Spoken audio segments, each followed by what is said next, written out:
Hey, what's up everybody? Welcome back to another Layer by Layer. Today I wanted to show you guys a new project that I wanted to work on.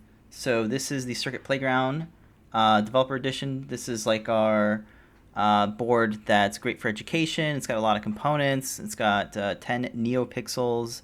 It has an accelerometer, a sound sensor, a lot of different components. So what I wanted to do is actually make this sort of wearable wrist. So here's the board here, and it's like the perfect size for wearing on your wrist. And so that's what we're going to try to do today. I've already made something for another project. This is actually a little wearable breadboard that I designed and milled on the other mill. And I designed this 3D printed in Ninja Flex. It's like sort of like a bumper. It has this little, it has like a lip that bites onto the PCB, and then the strap is a two-piece sort of design, so it's just sort of your standard holes, and then there's a nub, and then the strap gets undone like this, so this nub snaps in like that. This is really flexible material from NinjaFlex, and the way it works is it's actually, the straps are printed separately. If you have like a big bed, this is great because then you can just print it at the size of the length of your bed. So there's a little slot here, and the slot is also in the back here, and this kind of protects you because there's a lot of components in the back there that can kind of poke you. So this strap just gets inserted like that, and then there's a sort of an end cap thing here, a little stopper, and that prevents the strip from being pulled all the way through. And the same thing happens here. And then on this one, there's no holes, it's just a little nub and a little slot here so that you can thread the excess band, the strap into, and then you just push this through and get that sort of nub to snap into place. So that's the design concept. I want to make it for the Circuit Playground board and just wear it on my wrist like that. It'd be great for portable projects.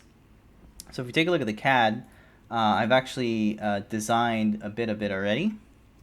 So in this tutorial, I actually not just want to show you how to model the strip, but actually how to use change parameters. So change parameters is under modify. You can see this window here. If you roll over it, it says it displays the parameters dialog. You can edit the name, expression, and command or comments for parameters. You can create user parameters to use in other expressions.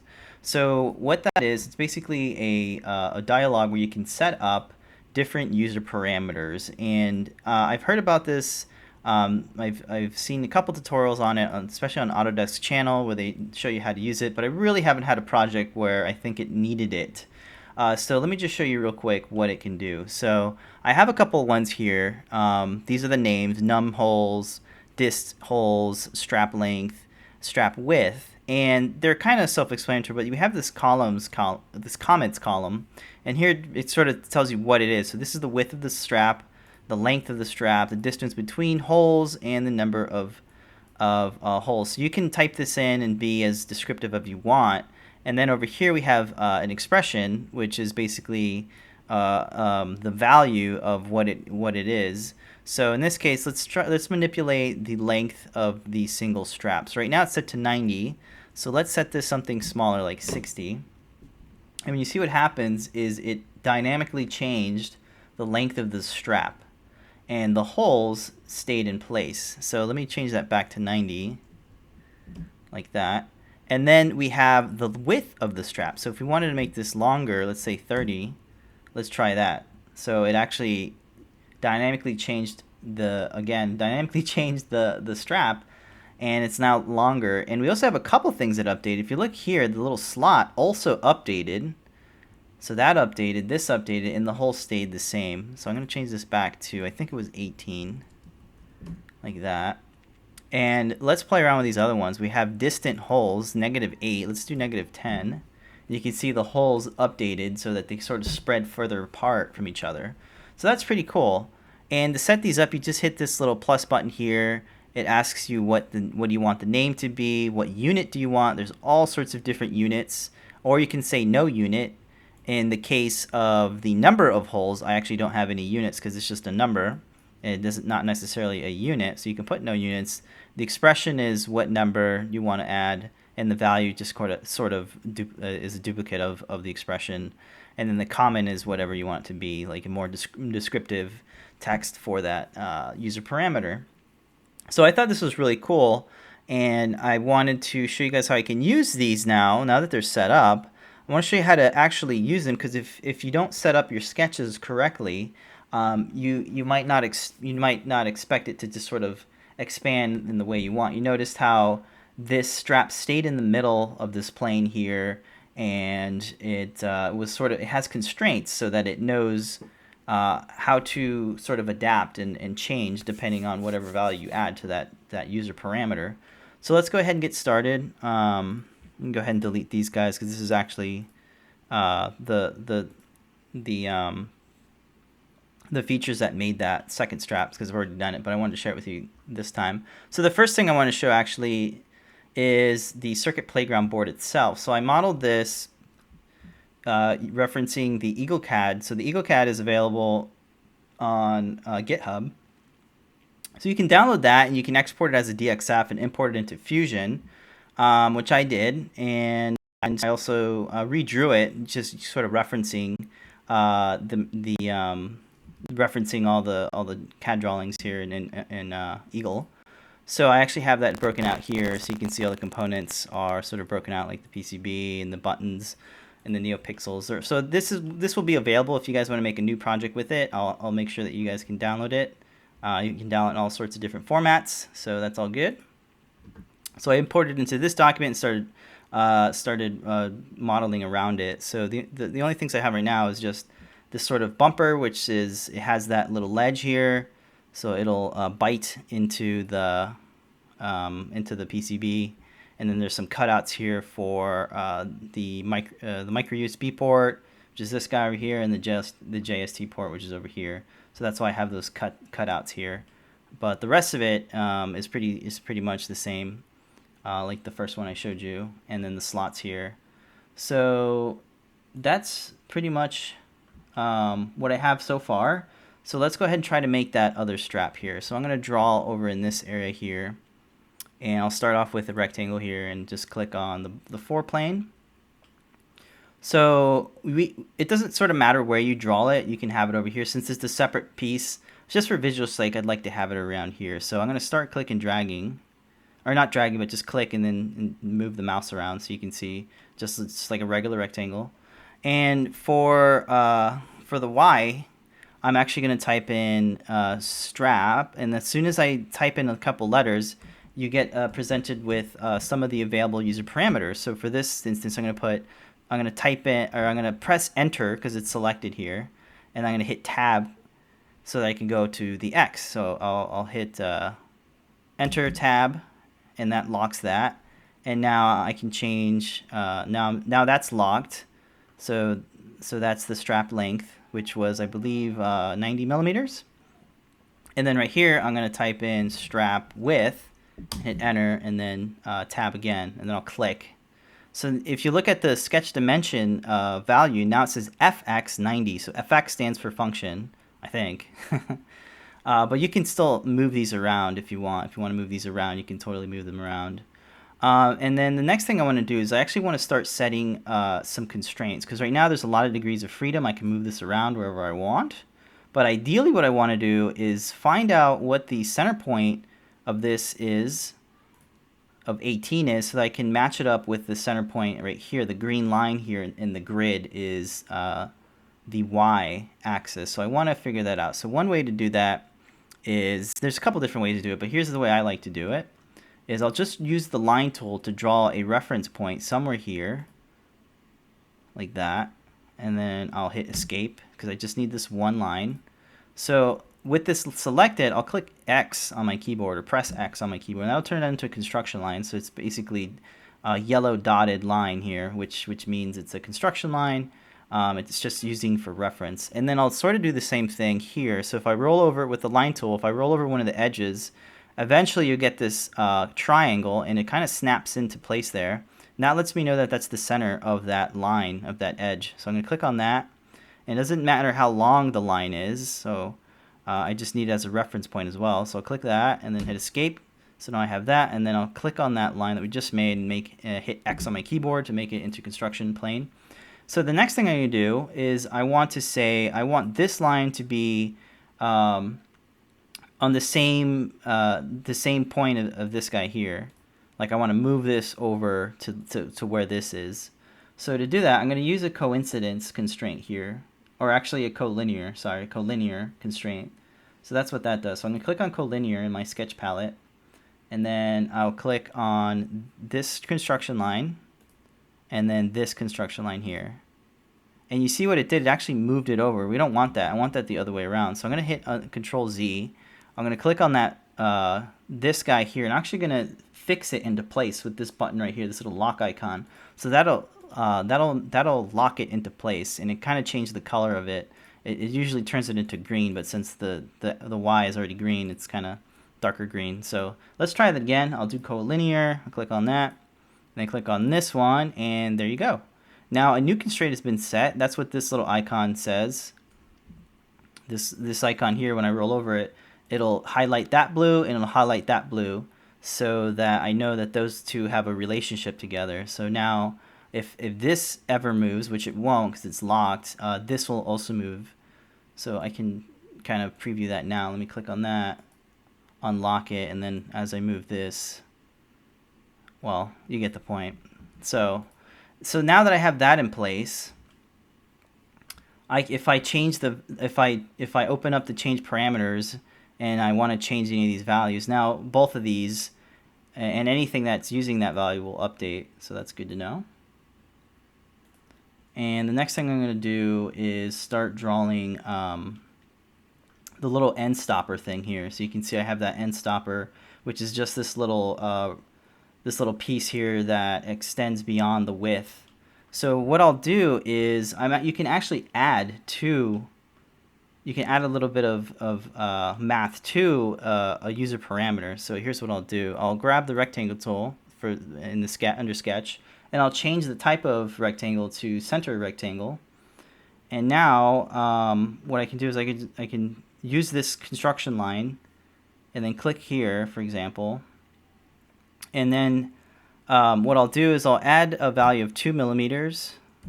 I'll hit 2 and then tab, so that locks the width. So that'll lock the width value. And then for well, not the width, I guess the height is 2. And then the width, I'm going to type in strap length or strap width, and then I can put plus 2 millimeters.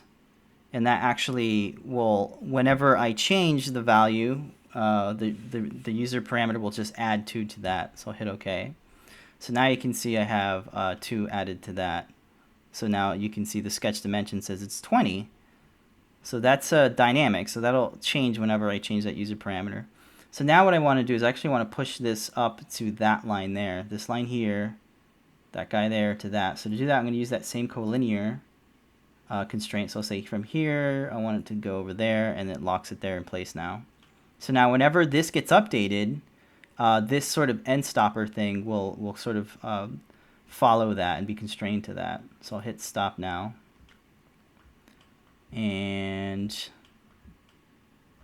actually, I want to go back into it and start doing the nub thing, and then we'll do that slot thing. So let's go back. Let's actually name this sketch strap B. Strap. If I can spell it, strap B. There we go. Double click on it to get into it. And now I can start working with the nub. Let's do the nub. So the nub, again, it's going to be in the center here, in the green line center. So I'm just going to draw somewhere around here. And it's actually going to be 3 millimeters. I'll hit 3 and then tab quickly because Fusion likes to change that on me. I'll hit enter, and I can drag this out so I can see it better. Now, the next thing I want to do is if I were to change, if this guy ever changes, if the strap length ever changes, this circle will just stay there and it doesn't know where to go. So to make it constrained, I can set a sketch dimension. So I can say the center of this circle to this edge here should always be a certain number here. So I'm going to click on that. You can see it's like 15 point, a lot of numbers. Let's say I want it to be always 10 millimeters. So that's the distance from these two points here. Let me just move that around so I can get a better look of it. So now if I ever change the strap length, this will stay there. And this is going to be the little nub that connects to one of these circles here. So that's good. And then the next thing I'm going to do is I'll hit escape to get out of sketch dimension mode. And I'll draw a rectangle now. So again, in rectangle, I'm going to pick the center rectangle type. And then I want to draw somewhere around here. It doesn't matter yet where I draw, as long as it's on the center of this green line, which is the Y or X, probably Y or X, one of those. So as I click and drag, you can see what I want to do is I'll make it 2 millimeters of width or height, because I'm kind of reverted over or whatever. The next thing I want to type in is, again, I'll use a user parameter, so I'll put strap width. I have to hit enter. Strap width, enter, and then tab away from it, and then I can tab back into it, and then I can do some more math. So I can say plus, and then 2 millimeters. Maybe that's not enough. Maybe I want to do 3 or possibly 4 millimeters and hit enter. So now this will always, whenever I change the strap width, that'll change, this will add 2 to that, so it'll always sort of stay consistent with that. And the next thing I need to do is add a hole to this. So instead of drawing another rectangle, I could just use the offset. I love using the offset. So an offset, when I have that selected, it's under sketch, you can click on a chain in this curve right here, whatever sketch you want. If you don't have this checked off, it'll only select one thing. So the chain kind of selects a loop. So I'm going to click on that, and then I can move the thing here, the offset, using this little manipulator arrow, or I can just type it in. In this case, I think a good spot would be like -1. I think that's a good thing there. So that's looking pretty good. I probably want to add a little bit more thickness to it. So what I'll do is, or actually, yeah, let me add 1.5 to that. That looks pretty good to me. Yeah, because I just need it to be, I need this hole to be just a little bit bigger than the actual width. And that's sort of why, you could do it either way. You could like make the hole first and then make the thickness of it, or in this case, I worked kind of backwards to it. So hopefully that makes sense. So now I'm pretty much done. I should probably add a constraint as well, just like I did for this circle, because if I ever update the length of the strap, this will just stay there. It doesn't know where to kind of go. So I'm going to add another sketch dimension by clicking on the center of this guy here, and then this edge over here. You can see it's ghosted here. If I click, it's 30 point, a lot of numbers. So I think a good number would probably be like 25. And then now if I ever update the strap length, this will sort of always be a distance of 25 millimeters. So I'm going to hit stop now. I think that's pretty good. And I can actually start extruding this thing. So I'll hit E on my keyboard, or over here, there's under create, the hotkey is just E to extrude. I'll start clicking on some features of the sketch. So click on this, I'll click on this guy, and I want to have that circle, or that, I want to have this as a whole, so I'm not going to select that. I'll select this part, and then I have like 3 to select here, here, and here. Alright, so now the next thing is I want to add 1 millimeter. That's how thick I actually want it to be. It's kind of thin, because the strap really doesn't need to be that thick. It is Ninja Flex material, so I don't want it to be too thick. So this will flex nicely along your wrist. And then now it's looking a little bit blocky, so we can add some fillets to these edges. And if I want to be consistent, I can just sort of click on this edge here, and then I can look down here. It says one edge, it's 6 millimeters as a radius, so I can use that value to smooth these out right here. So I'll click on fillet, and then click on these 2 edges, and then just type in 6, enter. All right. Now I don't want to be going like adding user parameters to every value, because there's some things I don't want to change. It's just things that make sense. to change. That's why I really haven't used them that much. And this is where I think the width of a strap, especially since people have different wrist sizes and this is a wearable, this is where it really makes sense. So I'll come back in here and that's kind of long right here actually. You see how it's 3 millimeters in length? It really doesn't need to be that long. So I'm going to go back into this sketch B and I'm going to change that up. I'm going to change this to be not 6 but maybe 5 millimeters. Let's see what that's changed that to. It's now 2 millimeters. So let's make it 4.5 millimeters. And then if I hit stop sketch, you can see that the hole is a lot more shorter now. So it's about 1.5 and that's perfect. Just a little bit more than I want. So, you know, I'll keep adding some fillets here. I'm using the command or control key. And this is going to be 0.75 to make it nice and even. And then I'll even add some fillets to these edges here. So again, just fillets. At this point, I'm just adding fillets. Pretty straightforward, nothing to it. It's sort of arbitrary. It's whatever you want it to be. And this one here, maybe 1, maybe 2. 2 looks good, nice and rounded off. That looks cool. All right, so one thing I forgot is to add this feature here. So I'm going to double click on my extrude number 15 and then just hold down the command key and highlight that as well. There we go. And then hit OK.